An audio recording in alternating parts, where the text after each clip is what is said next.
More than 620,000 Rohingya have crossed into Bangladesh since August 25th. Today, some 1 million Rohingya are living in one of the poorest countries in the world, and the arrivals haven't stopped. 60% of Rohingya refugees in Bangladesh are children, and they have high rates of malnutrition.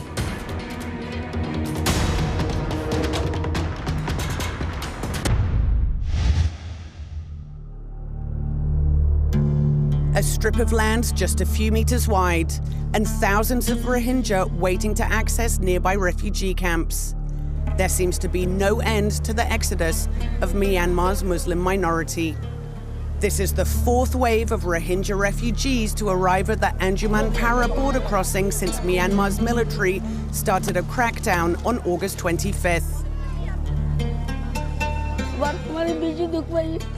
The soldiers set fire to my father's house with my parents inside. They were burnt alive.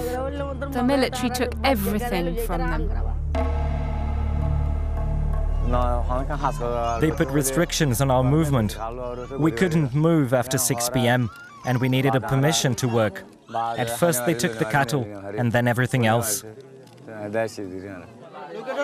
NGOs have sharpened their strategy to assist refugees in the case of mass entries from the Burmese side of the River Naf. A network of contacts alerts mobile teams who converge on the site. They arrive with doctors, food and water. Authorities can take days to give the green light for the newly arrived refugees to stay in the country. Some settlements have emerged spontaneously. The existing Kutupalong camp has been extended and now hosts close to 500,000 people. It's an overcrowded city of mud, bamboo and tarpaulin. This growing humanitarian crisis is in dire need of a political solution, says the European Commissioner for Humanitarian Aid. We have to persuade the Myanmar government that we talk about human rights. It's not a religious conflict. It's not a religious issue. It's just human rights, fundamental rights for any people, for any human being.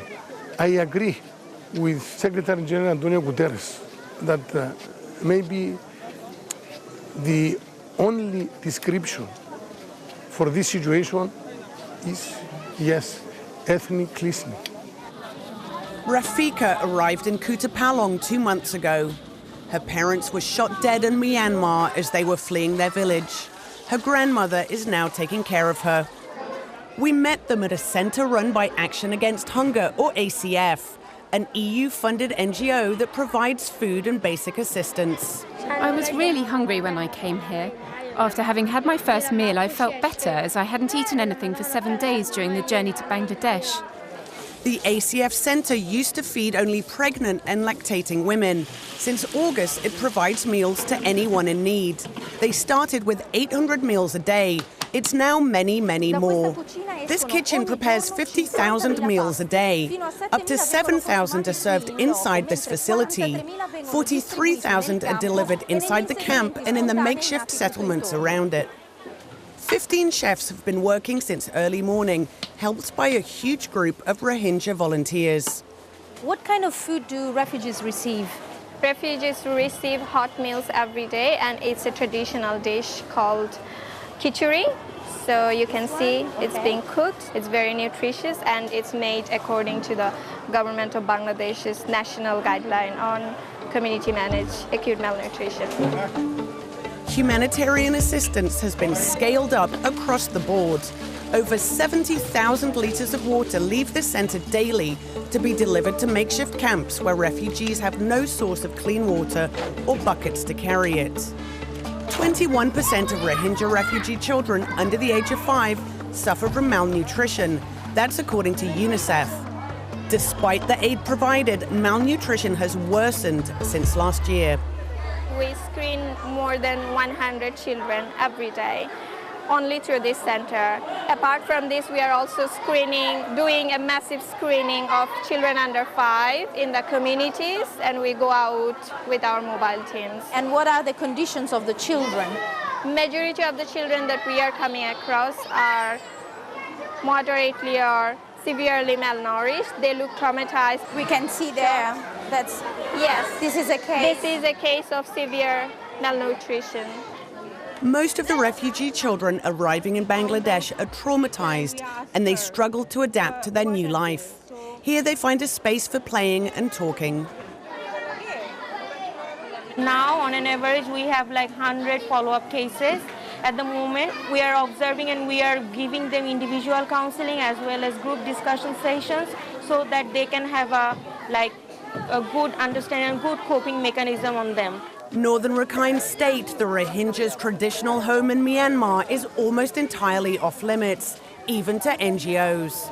Christos Stylianides was the first EU commissioner to enter Rakhine when he visited last May. Definitely painful experience to assess the situation on the ground and to see that something wrong was going on. I realized that the situation was completely fragmented, that there is no any communication among communities. And this is the major obstacle to see reconciliation process on the ground. The UN says it has evidence that Myanmar's military is guilty of incitement to religious intolerance, including summary executions, enforced disappearances, arbitrary detentions and torture. The stories told by thousands of Rohingya seem to confirm these findings.